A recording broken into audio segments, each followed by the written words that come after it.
En el invierno de 1941, la guerra llevaba más de 2 años causando estragos en Europa, Asia y África. Millones de personas vivían atemorizadas en toda la Europa ocupada, mientras que muchas otras sufrían atrocidades inimaginables en campos de concentración y prisiones.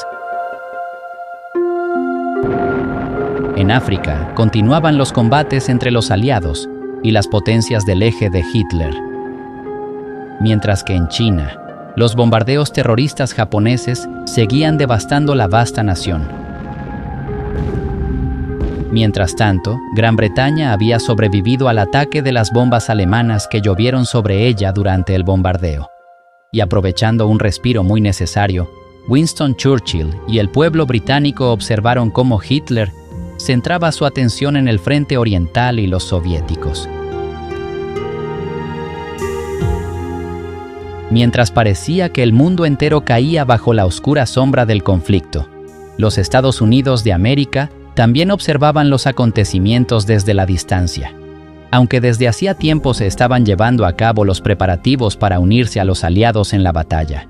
No fue hasta diciembre de 1941 cuando los acontecimientos llevaron al presidente Roosevelt y al pueblo estadounidense a entrar en guerra, cuando los bombarderos japoneses sobrevolaron Pearl Harbor y lanzaron un ataque devastador.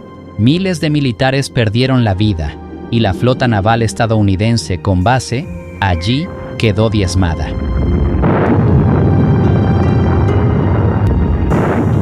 La reacción de Washington fue rápida, y el Imperio del Sol naciente había despertado a un gigante dormido, abriendo un nuevo capítulo en la historia de la Segunda Guerra Mundial. The unprovoked and dastardly attack by Japan on Sunday, December 7, 1941, a state of war has existed between the United States and the Japanese Empire. Desde el drama del ataque japonés a Pearl Harbor hasta las batallas en las selvas y las islas del Pacífico, este capítulo revela las razones que llevaron a Estados Unidos a entrar tarde en la lucha contra las potencias del eje, y cómo su poderío económico y militar supuso un rayo de esperanza para quienes luchaban desesperadamente por la libertad en todo el mundo.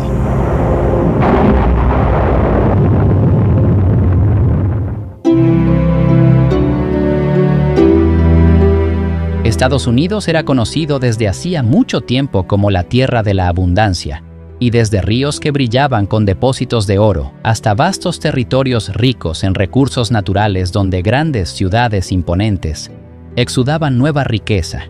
El país se jactaba de su prosperidad de costa a costa.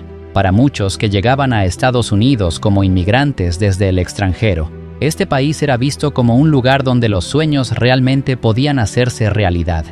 Pero a pesar de la abundancia de empleos, tierras y recursos, después de la Primera Guerra Mundial, incluso la poderosa Tierra de la Libertad tenía sus problemas. Cuando se produjo el crack de Wall Street en 1929, supuso un golpe devastador para la economía, que antes estaba en auge, y cuando comenzaron a formarse en las calles colas de personas afectadas por la pobreza en busca de trabajo, otras naciones pronto siguieron a Estados Unidos en un oscuro período de agitación, mientras el mundo se enfrentaba a los días desesperados de la Gran Depresión. Los problemas económicos tuvieron un gran alcance, y al otro lado del Atlántico, en Europa, Alemania, aún convulsionada por tener que pagar reparaciones tras su derrota en la Primera Guerra Mundial, se vio especialmente afectada. La inflación se disparó y, al congelarse la economía, millones de personas se declararon en quiebra. La nación alemana se sumió en la pobreza y una población descontenta se sintió atraída por las promesas del partido nazi, liderado por el ferviente patriota Adolf Hitler, que juró crear una nueva era de riqueza y prosperidad.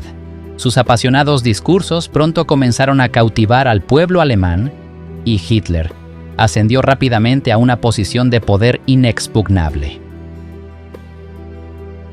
En 1936, el dictador nazi demostró que era un hombre de palabra y cuando ordenó a las tropas nazis marchar sobre Renania, territorio arrebatado a Alemania tras la Primera Guerra Mundial, consiguió hacerse con las preciadas materias primas necesarias para alimentar sus ambiciones de construir un imperio, mientras las naciones caían ante Hitler, derrumbándose como fichas de dominó por toda Europa, a medida que los nazis avanzaban hacia el oeste. Al otro lado del mundo, en el Pacífico Oriental, los japoneses observaban cómo se desmoronaban los imperios occidentales. Su pequeño reino insular también se había visto afectado por la depresión que envolvía al mundo, y tras la crisis de 1929, los ingresos japoneses se habían reducido en 2/3, y los bancos habían ejecutado la hipoteca de muchas empresas. A medida que el valor del yen seguía cayendo, y con pocos recursos naturales propios, Japón se enfrentaba a una crisis de la misma magnitud que la de Alemania, y al igual que los alemanes, los japoneses comenzaron a luchar por su supervivencia. Los propagandistas de derecha comenzaron a presionar para que se invadiera Manchuria, en el este de China, con el fin de garantizar el suministro de materias primas para alimentar la economía y, en 1931, el ejército imperial de Japón dio sus primeros pasos hacia la creación de un gran imperio oriental. Mientras el líder del Frente Nacional Chino, Chiang Kai-shek, se enfrentaba a los invasores japoneses, en 1937, las batallas se habían convertido en una brutal campaña para conquistar el resto de China.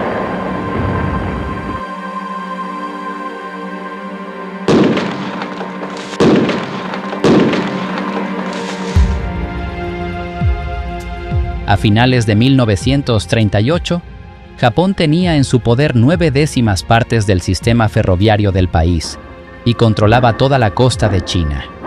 Las ciudades chinas también habían sido devastadas por los bombardeos terroristas japoneses, que dejaron un rastro de horror a su paso.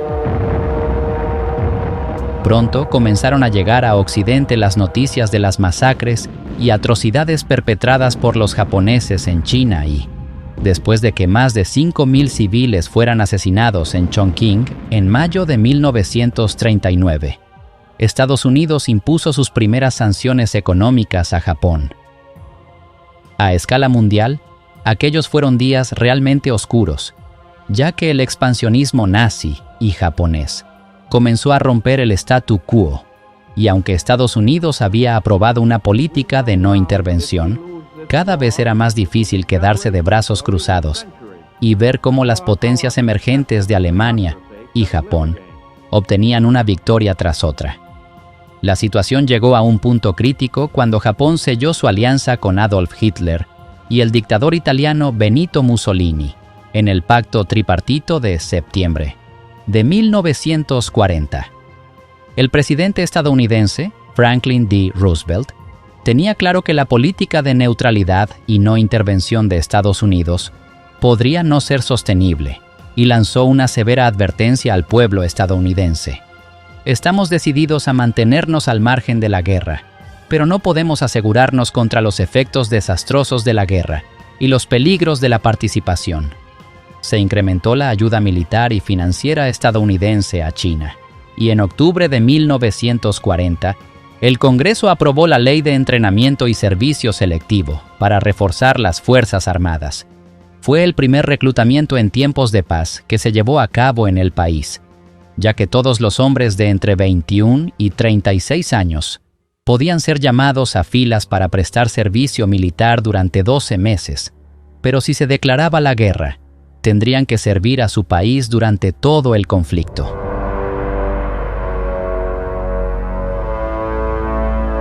Además, con territorios estadounidenses como Filipinas y Guam que proteger en el Pacífico, se puso en marcha un programa para aumentar la presencia militar en la zona. Con la afluencia de hombres a las fuerzas estadounidenses, durante el año siguiente Estados Unidos tomó nuevas medidas para detener el expansionismo japonés. En el verano de 1941, la Casa Blanca decidió congelar los activos japoneses, de modo que ya no pudieran comprar petróleo en Estados Unidos, dado que el 80% de sus importaciones de petróleo procedían de Estados Unidos. Esta fue una noticia desastrosa para los japoneses.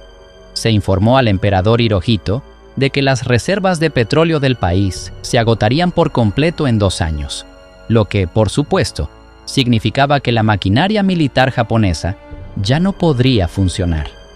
La situación se deterioró aún más para los japoneses cuando vieron al primer ministro británico, Winston Churchill, reunirse con el presidente estadounidense, Roosevelt, en un buque de guerra anclado frente a Terranova para discutir la situación en Europa y el Pacífico en agosto de 1941. Esto dio lugar al tratado conocido como la Carta del Atlántico, que abogaba por la libertad frente a la necesidad y el miedo, el desarme de las naciones agresoras, y afirmaba que todos los pueblos tenían derecho a la autodeterminación. Para Occidente, se trataba de un proyecto para el nuevo mundo feliz, que los aliados esperaban que surgiera tras el fin de la guerra.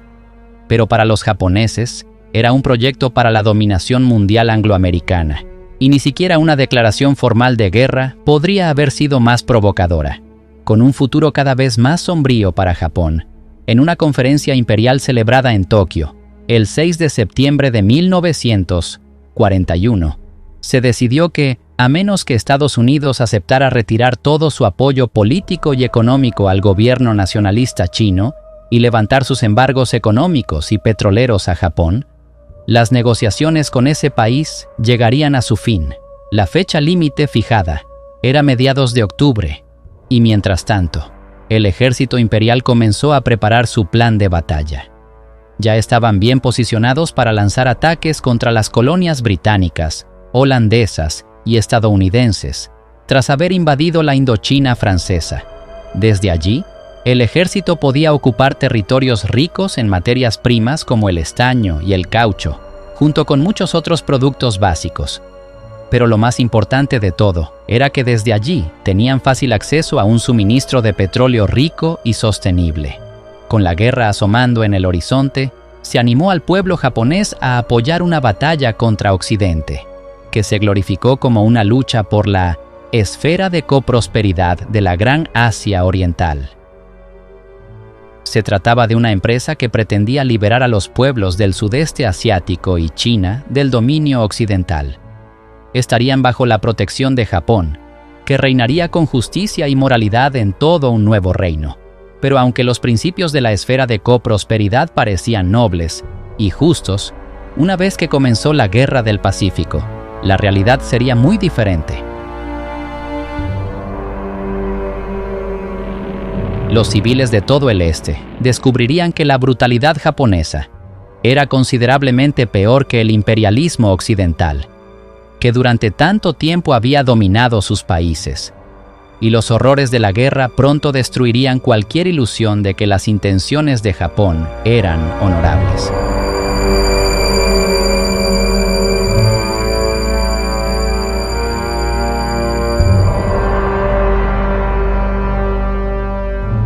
Con las futuras batallas cada vez más cerca, curiosamente no todo el mundo en Tokio estaba dispuesto a precipitarse a la guerra. El primer ministro de Japón, Fumimaro Konoe, había apoyado en su momento la idea de la esfera de coprosperidad, pero a medida que el conflicto continuaba en China, temía que una guerra en 2 frentes fuera imposible de ganar, y por lo tanto, estaba dispuesto a continuar las negociaciones con Estados Unidos. Presionó para celebrar una cumbre con el presidente Roosevelt con el fin de discutir los problemas y mantener a raya a las facciones belicistas de Japón, hasta que se pudiera encontrar una solución pacífica. Pero Roosevelt se negó a reunirse hasta que Japón abandonara China. Mientras tanto, para el ejército japonés, la idea de la retirada era impensable y se consideraría para siempre una mancha humillante en la gloria de su imperio. Y a medida que las reservas de petróleo se agotaban gradualmente y se acercaba la fecha límite de octubre, parecía poco probable que se llegara a un acuerdo.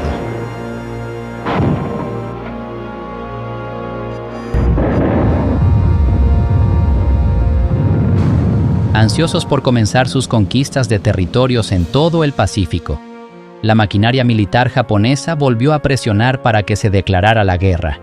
y en una reunión del gabinete celebrada el 14 de octubre, el ministro del Ejército, Hideki Toshio, anunció que las negociaciones habían fracasado y que había vencido el plazo para llegar a un acuerdo.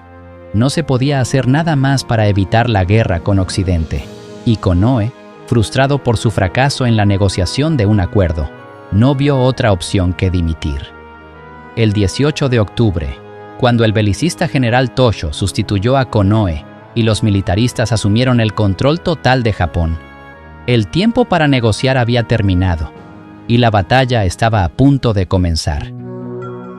A lo largo de la historia, los japoneses eran famosos por su feroz combatividad, y en el pasado habían sido liderados por guerreros samuráis que inculcaban a sus soldados la idea del Bushido, o libertad del miedo. Un verdadero guerrero japonés no debía temer a la muerte, al dolor ni a la derrota, y no debía preocuparse por sí mismo, ya que su único propósito era servir a su señor. Pero incluso con esta extraordinaria valentía inculcada en la población, la lucha que se avecinaba iba a ser difícil. Estados Unidos había construido inmensas flotas navales y ejércitos, y sería un adversario formidable. El almirante de la Armada japonesa, Isoroku Yamamoto, era consciente de lo que le esperaba al país y sabía que, para iniciar una guerra con Estados Unidos, el ejército imperial tendría que hacer mucho más que simplemente apoderarse de sus puestos avanzados. Yamamoto había estudiado en la Universidad de Harvard y había pasado un tiempo como agregado naval en Estados Unidos, y era uno de los pocos comandantes japoneses que realmente comprendía el inmenso poder naval de los Estados Unidos, por lo que le dijo a su gobierno sin ambigüedades lo que se necesitaba. No basta con tomar Guam y Filipinas, ni siquiera Hawái y San Francisco. Para asegurar la victoria, tendríamos que marchar sobre Washington y dictar las condiciones de paz en la Casa Blanca. Pero, a pesar de sus fundadas preocupaciones sobre entrar en conflicto con una nación tan poderosa como Estados Unidos, Yamamoto era leal a su imperio y comenzó a buscar diligentemente la mejor manera de vencer a la Armada estadounidense.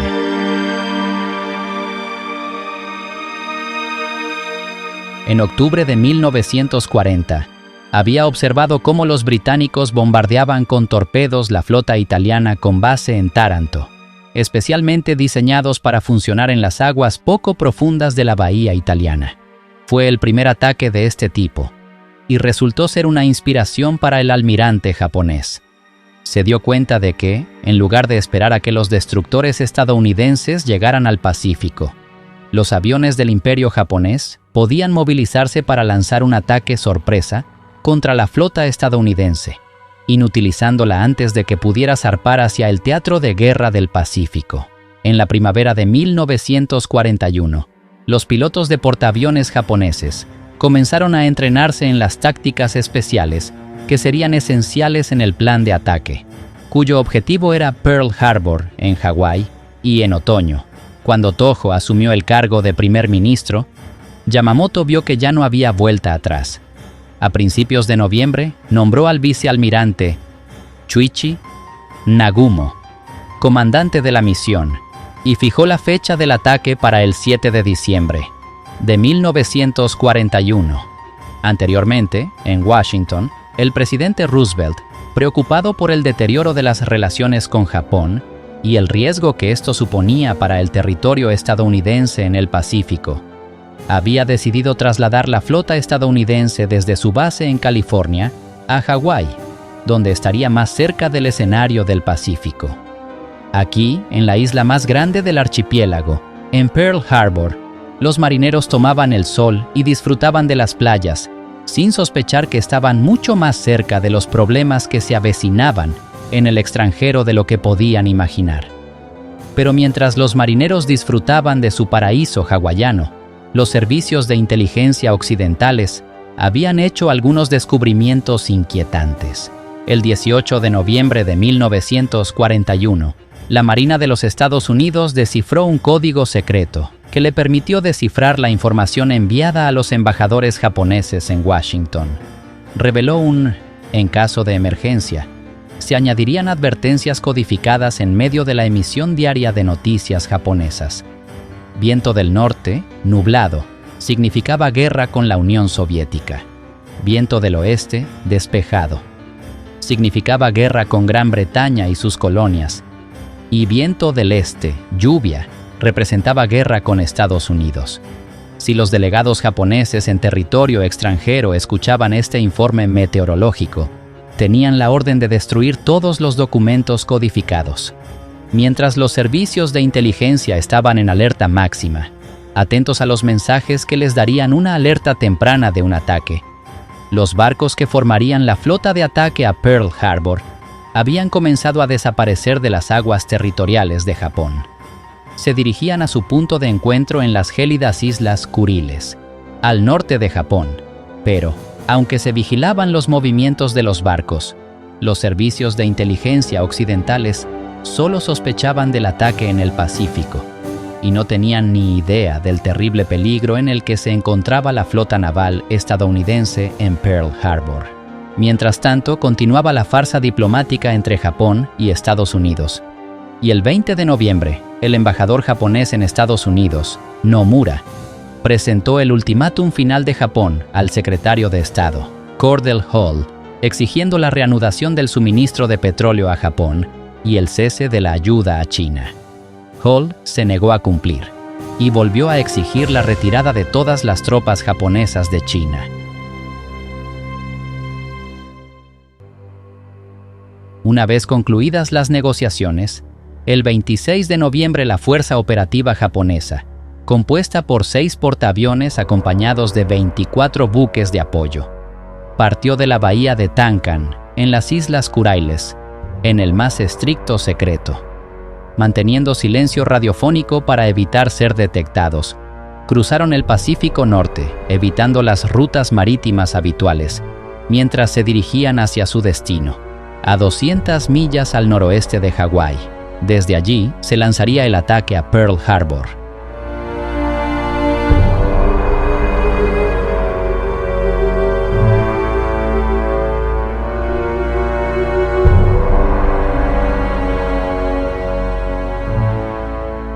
Tras recibir la respuesta de Cordell Hull el 1 de diciembre, el emperador japonés Hirohito celebró una reunión imperial para anunciar que se había tomado la decisión de entrar en guerra con Estados Unidos y que el tiempo de las negociaciones había terminado, con Japón ya totalmente comprometido con la guerra.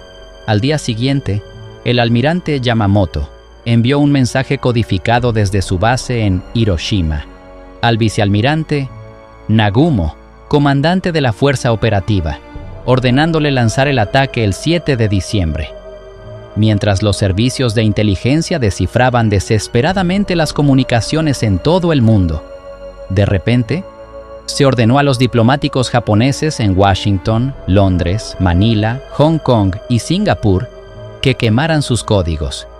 Esto no solo significaba que se habían roto las relaciones diplomáticas, sino que la guerra estaba a punto de comenzar. Y para los aliados, la pregunta más importante era, ¿dónde?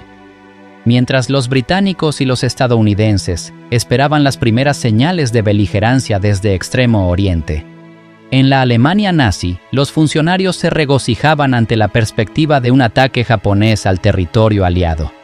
El ministro de Asuntos Exteriores alemán, von Ribbentrop, había asegurado al embajador japonés en Berlín que Hitler apoyaría a su aliado del pacto tripartito y declararía la guerra tan pronto como Japón entrara en guerra con Estados Unidos. Tokio, a su vez, había informado a Alemania de que el momento de esta guerra podría llegar antes de lo que nadie imagina. Aunque Roosevelt comprendía que una conclusión pacífica de las negociaciones entre Japón y Estados Unidos parecía cada vez más difícil, difícilmente podía imaginar que un ataque aéreo a gran escala estaba a solo una semana de distancia. Sin saber que la fuerza operativa se estaba alineando cerca de Hawái, el 6 de diciembre, el presidente estadounidense hizo un último llamamiento a la paz al emperador Hirohito. De manera inquietante, no hubo respuesta. Pero más tarde ese mismo día, la inteligencia estadounidense interceptó un mensaje japonés de 14 partes y descifró las primeras 13. Estas revelaban que la oferta del secretario de Estado Hall había sido rechazada, pero el mensaje estaba incompleto, y no fue hasta el día siguiente cuando llegó la crucial 14ª parte. Mientras tanto, en Hawái, la vida seguía con normalidad. Los marineros estadounidenses estaban en tierra, disfrutando de su paraíso tropical mientras jugaban al fútbol o al golf. Y la noche del 6 de diciembre, mientras los marineros se relajaban en los bares y clubes, muchos bailaban al son de los músicos de la marina en una batalla de bandas de baile de la flota. Desvelados hasta la madrugada, pocos estaban preparados para el ataque que se avecinaba. Pero cuando la noche dio paso al día, las primeras señales de advertencia aparecieron en el horizonte. A las 4:50 de la mañana del domingo 7 de diciembre, submarinos japoneses enanos entraron sigilosamente por las puertas del puerto. Pero, aunque fueron avistados, no se dio la alarma general. En Washington, la tensión iba en aumento, ya que el general George C. Marshall, asesor militar de Roosevelt, había recibido la 14ª parte descodificada del mensaje procedente de Tokio. Se confirmó que las negociaciones con Japón habían terminado, y consciente de las posibles implicaciones, el Departamento de Guerra de los Estados Unidos envió inmediatamente una alerta a Pearl Harbor, pero los problemas con las comunicaciones por radio retrasaron el mensaje, y trágicamente, la advertencia vital llegó demasiado tarde. Mientras Washington era consciente de que las hostilidades estaban a punto de comenzar al otro lado del Pacífico, los acontecimientos se aceleraban a medida que los barcos japoneses, cargados con 5,000 soldados procedentes de los campos de batalla devastados por la guerra en China, se acercaban a la Malasia controlada por los británicos. Pronto, los soldados irrumpieron en las playas y en territorio aliado, y la guerra en el oeste había comenzado.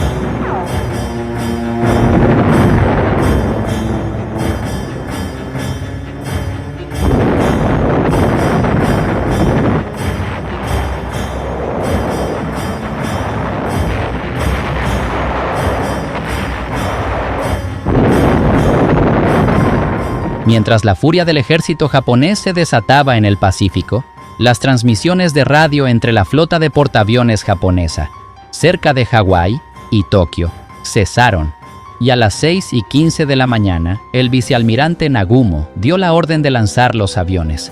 Mientras los portaaviones se balanceaban en el mar embravecido, la primera oleada de 183 cazas, bombarderos y torpederos, comandada por el capitán Mitsuo Fuchida, despegó.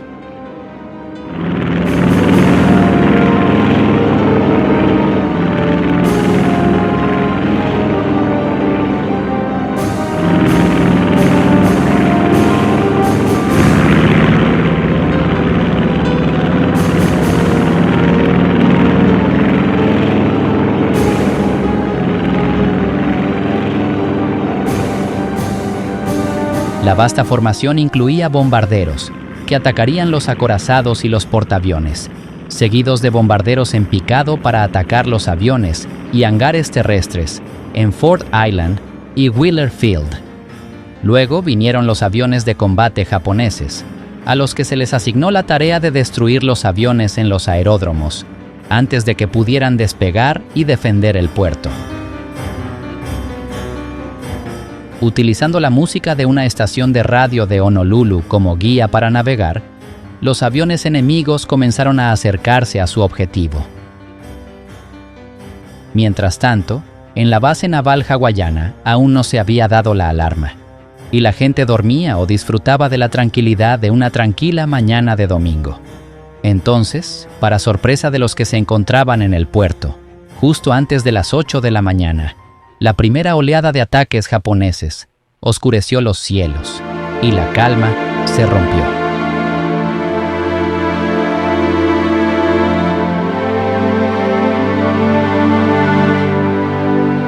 El comandante Logan C. Ramsey, en el centro de mando de Ford Island, dio la alerta: ataque aéreo sobre Pearl Harbor. Esto no es un simulacro. Mientras los aviones de combate japoneses comenzaban a sobrevolar los aeródromos de Hickam y Wheeler, respondiendo al grito de guerra del comandante Fuchida. Los estadounidenses, creyendo que no había una amenaza inminente, no se habían esforzado mucho en prepararse para el ataque, y los aviones estaban cuidadosamente aparcados al aire libre, ala con ala. Los armarios de municiones estaban cerrados con llave, e incluso las armas que podrían haber proporcionado cierta protección contra el ataque aéreo estaban desatendidas.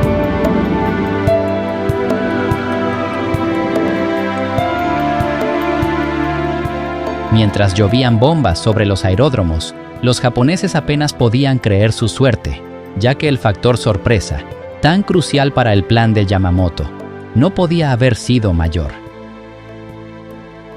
Ni siquiera había redes antitorpedos para proteger a los acorazados estadounidenses, y a medida que las oleadas de bombarderos se acercaban a la flota, los torpedos, diseñados para atravesar las aguas poco profundas de Pearl Harbor, devastaban un objetivo tras otro.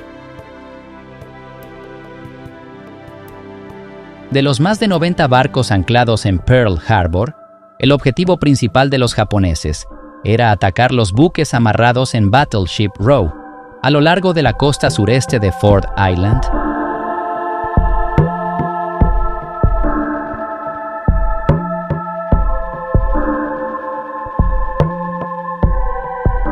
Mientras los tornados rugían en el aire y alcanzaban sus objetivos con precisión, los hombres a bordo se despertaron en medio de una tumultuosa nube de humo, fuego y explosiones ensordecedoras. Los acorazados tuvieron pocas posibilidades de defenderse, y en los primeros minutos del ataque, los 7 buques anclados a lo largo de la costa fueron bombardeados o torpedeados. 2 se hundieron, mientras que el USS Arizona explotó en una gigantesca bola de fuego después de que un proyectil perforador encendiera la munición de proa del barco. Aunque unos pocos afortunados pudieron saltar por la borda y nadar hasta ponerse a salvo, el barco quedó envuelto en llamas y murieron más de 1000 tripulantes, incluida una de las bandas ES que había actuado la noche anterior. Fue la mayor pérdida de vidas en cualquier barco ese día, y las bajas del USS Arizona ascendieron a la mitad del número total de estadounidenses muertos en Pearl Harbor. Mientras la base naval se sumía en el caos, 30 minutos después del primer ataque, se produjo una breve tregua en el furioso ataque, antes de que una segunda oleada de aviones japoneses apareciera sobre el puerto. Para entonces, en todo Pearl Harbor, los civiles que al principio pensaban que las explosiones formaban parte de maniobras militares, se dieron cuenta rápidamente de que estaban siendo atacados. Sin embargo, el factor sorpresa había desaparecido, y las tropas estadounidenses eran ahora conscientes de a qué se enfrentaban. El fuego antiaéreo comenzó a repeler los ataques, y algunos marineros incluso recurrieron a ametralladoras y pistolas, mientras luchaban desesperadamente contra la lluvia de misiles que caía del cielo. Muchos héroes surgirían en este día histórico, y uno de los que luchó valientemente para defender la base naval fue Doris Miller, un camarero a bordo del USS West Virginia. A pesar de no tener entrenamiento, se apoderó de una de las armas antiaéreas y comenzó a disparar contra los aviones japoneses hasta que se quedó sin municiones.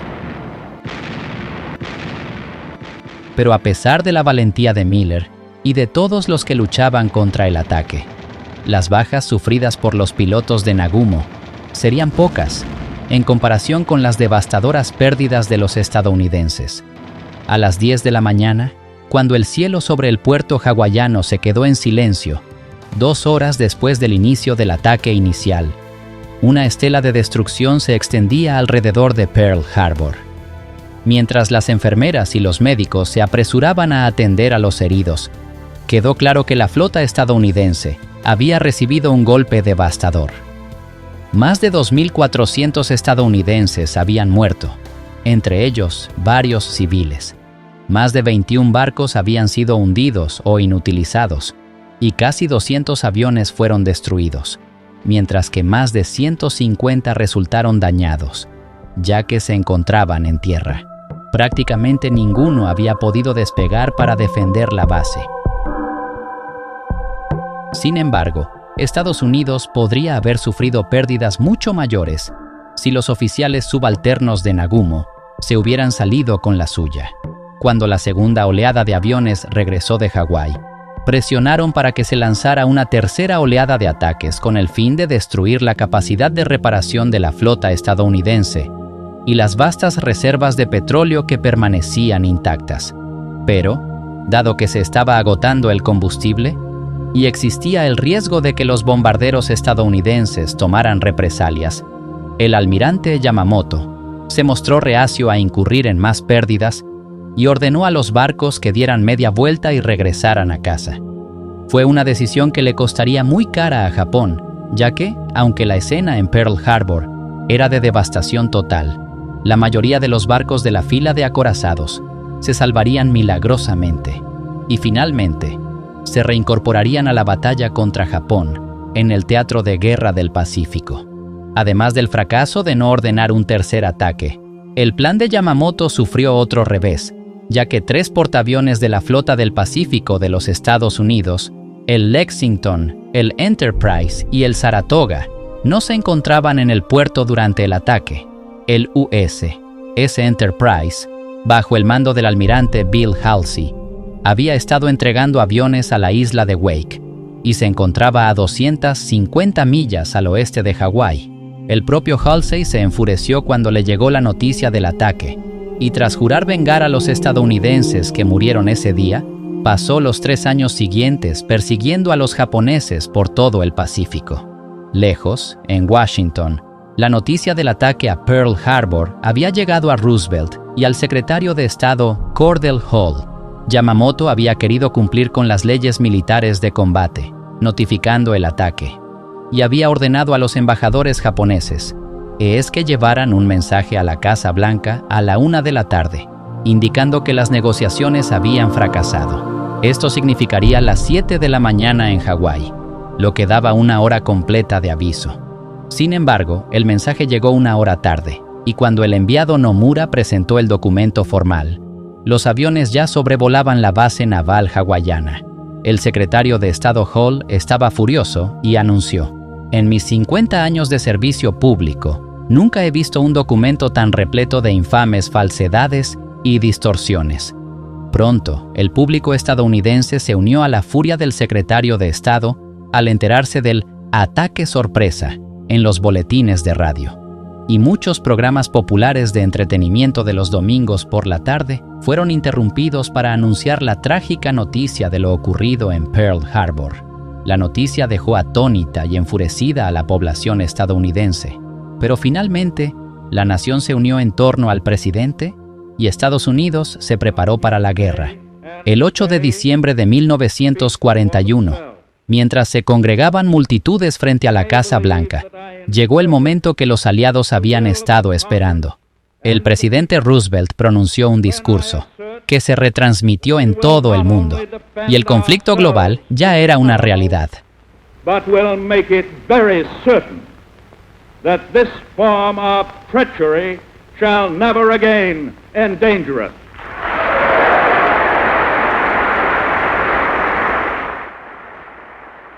El Senado estadounidense fue unánime en su decisión de entrar en guerra con Japón, y la determinación de vengar el ataque a Pearl Harbor se extendió por todo el país. El movimiento pacifista y aislacionista se derrumbó. Incluso el crítico más feroz del presidente Roosevelt, Charles Lindbergh, declaró: «Nuestro país ha sido atacado por la fuerza de las armas, y debemos responder con la fuerza de las armas». Las oficinas de reclutamiento se vieron abarrotadas por una oleada de voluntarios, inspirados por las palabras del presidente. Y mientras el país se apresuraba a movilizar tropas, pronto las noticias de la agresión japonesa y la declaración de guerra de Roosevelt tuvieron un impacto dramático en las batallas que se libraban en Europa. En el frente oriental, las tropas nazis que avanzaban hacia Moscú luchaban contra el Ejército Rojo de Stalin, que combatía ferozmente para defender la capital. con temperaturas por debajo de cero. Miles de alemanes eran víctimas del crudo invierno ruso, y para Adolf Hitler no era en absoluto el momento ideal para entrar en conflicto con otra nación, especialmente una tan poderosa como Estados Unidos. Sin embargo, el 11 de diciembre, Adolf Hitler honró su pacto tripartito con Japón y declaró la guerra a Estados Unidos. En un discurso pronunciado en el Reichstag de Berlín, insultó furiosamente al presidente Roosevelt y lo culpó del estallido de la guerra en 1939 e incluso de conspirar para invadir Alemania. Confiado en el respaldo del Imperio japonés, anunció con audacia que Alemania nunca podría perder una guerra con un aliado que no había sido conquistado en 3000 años, como presumían con orgullo los japoneses. Las esperanzas del líder nazi eran, como mínimo, ingenuas, y su precipitada decisión de tomar las armas contra Estados Unidos acabaría por aplastar y destruir sus esperanzas de un Reich milenario. Mientras Alemania seguía mostrándose aprensiva ante la decisión de Hitler, el tercer miembro del Eje, el dictador italiano Benito Mussolini, también declaró la guerra a Estados Unidos, erguido con orgullo en el balcón de la Piazza Venezia de Roma. Mientras la multitud lo vitoreaba, prometió que las potencias del Pacto de Acero estaban decididas a ganar, y cuando las llamadas potencias del Eje, Japón, Alemania e Italia, se unieron contra Estados Unidos, Gran Bretaña, Francia y sus aliados, el mundo entró en un conflicto verdaderamente global y muy peligroso.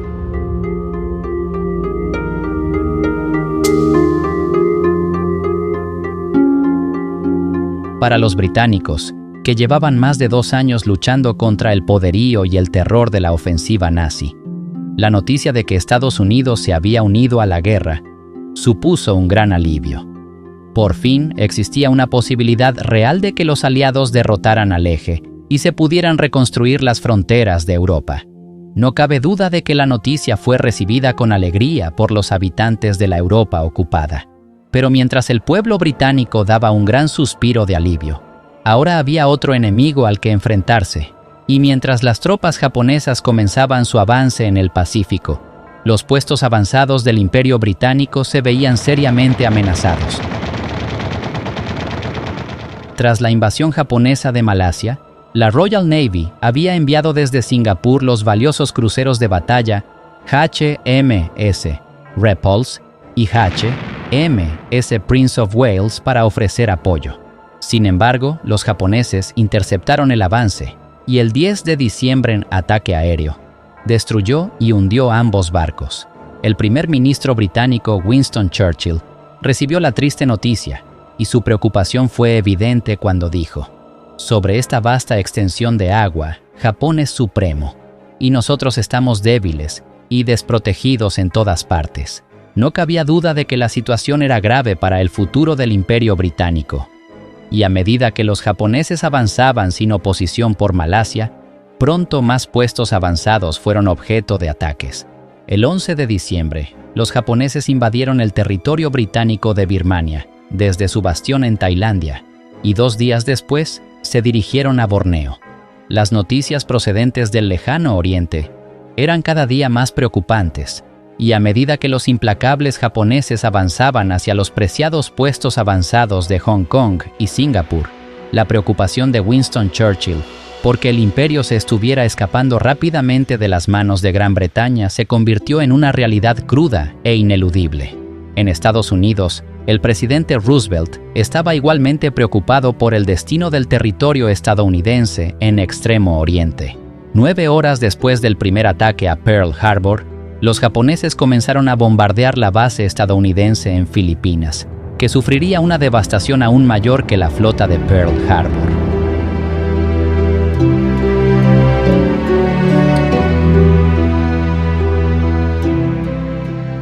Cuando los japoneses ganaron la batalla por el control de los cielos sobre las islas, miles de soldados comenzaron a llegar a las playas del norte y a los golfos de la costa occidental.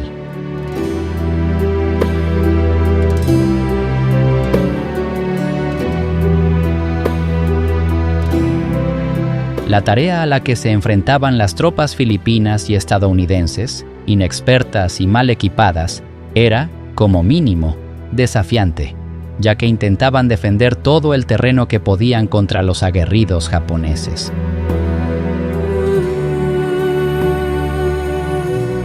Filipinas era de vital importancia para los japoneses, y al apoderarse de la nación insular, podían impedir que los estadounidenses la utilizaran como base de operaciones. Pero, además, con el archipiélago bajo su control, el imperio japonés podía controlar todas las líneas de comunicación entre Filipinas y otros territorios ocupados por Japón en la región.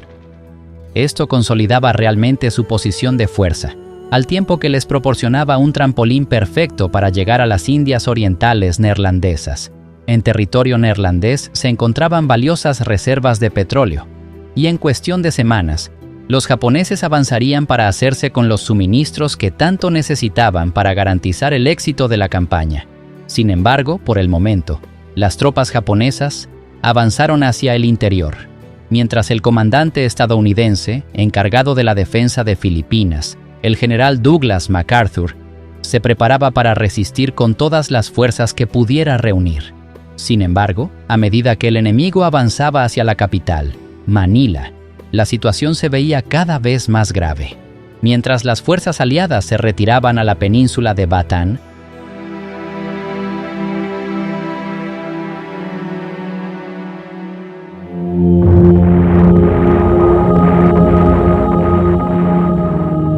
otros puestos avanzados estadounidenses ya habían caído en manos de los japoneses. Tras un bombardeo aéreo el 8 de diciembre, una gran fuerza de invasión había invadido Guam, superando rápidamente la resistencia del personal estadounidense estacionado en la isla.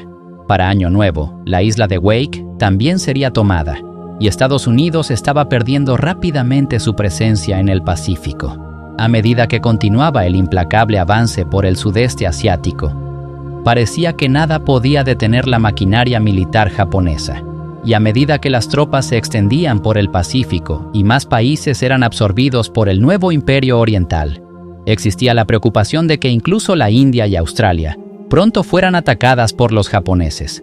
Mientras tanto, a medida que el conflicto se intensificaba, la decisión del almirante Yamamoto de retirar los barcos de Pearl Harbor antes de asestar un tercer y potencialmente decisivo golpe a la flota naval estadounidense se estaba revelando rápidamente como un grave error. Cuando el humo se disipó sobre Pearl, comenzaron las operaciones de rescate para reparar y reflotar los barcos que habían resultado dañados en el ataque sorpresa. Increíblemente, solo el USS Arizona, el Utah y el Oklahoma eran irreparables, mientras que el resto de la flota pronto estaría lista para reincorporarse a la batalla en el Pacífico, recuperando el territorio que se había perdido a manos de los japoneses y vengando a los estadounidenses que habían muerto en ese fatídico día. Pero mientras los barcos eran sacados de las aguas poco profundas de Pearl, en Estados Unidos seguían planteándose preguntas. ¿Por qué los comandantes de la base naval no estaban mejor preparados? Pronto se encontraron chivos expiatorios, y el comandante de las Fuerzas Armadas de Estados Unidos en Hawái, Walter Short, junto con el comandante en jefe de la Flota del Pacífico de Estados Unidos, Husband E. Kimmel, fueron degradados y culpados por la falta de un plan de defensa adecuado, con el que contrarrestar el ataque japonés. El 17 de diciembre, el almirante Chester W. Nimitz asumió el mando de la flota, y su papel en la Guerra del Pacífico resultaría crucial para los aliados. Se entregaron condecoraciones a quienes habían demostrado una gran valentía personal durante el ataque al puerto. Entre los condecorados se encontraba Doris Miller, que se convirtió en el primer afroamericano en recibir la Cruz de la Armada, mientras los líderes aliados comenzaban a planear su siguiente movimiento en la lucha contra las potencias del eje. El 22 de diciembre de 1941, Winston Churchill voló a Washington para asistir a la Conferencia de Arcadia y discutir estrategias con el presidente Roosevelt. La situación en el Pacífico se deterioraba día a día, y tal y como había temido el primer ministro, Los japoneses marchaban ahora sobre Hong Kong. A pesar de la presión interna para vengar el ataque japonés a Pearl Harbor y de que todos los puestos avanzados del Pacífico habían caído en manos japonesas, el gobierno de los Estados Unidos consideraba que había otras cuestiones que debían abordarse primero. La principal prioridad era derrotar a Adolf Hitler y a la Alemania nazi. Y tras la declaración de guerra de Hitler a los Estados Unidos en los días posteriores a la tragedia de Pearl Harbor, esa línea de actuación se volvió más aceptable desde el punto de vista político. Churchill permanecería en la Casa Blanca hasta enero, pero mientras se perfeccionaban las estrategias y pasaban las semanas, las personas que vivían y luchaban en el Pacífico eran muy conscientes del terror que comenzaba a simbolizar la esfera de coprosperidad de la Gran Asia Oriental.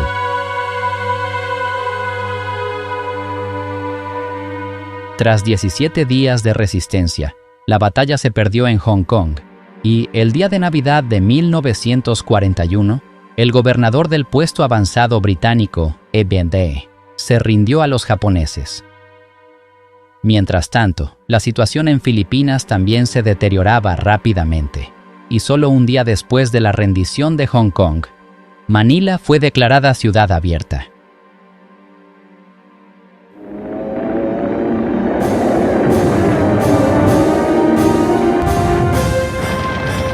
A medida que 1941 llegaba a su fin, las principales potencias militares del mundo se alineaban unas contra otras en una batalla territorial a muerte.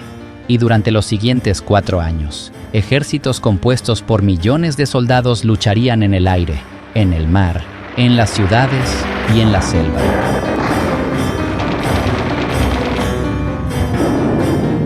Para Roosevelt y Churchill, la lucha era por la democracia contra la tiranía. Pero a medida que caían más colonias del Pacífico y se capturaban más prisioneros, los primeros meses de 1942 demostrarían que la tiranía tenía la ventaja. Sin embargo, una vez que la vasta maquinaria militar estadounidense se desató en los teatros de operaciones, mientras los soldados estadounidenses inundaban el Pacífico y Europa, quedó claro que la Segunda Guerra Mundial se había globalizado, y por primera vez desde el estallido de las hostilidades, los aliados tenían una oportunidad real de detener a Hitler y su eje del mal de una vez por todas.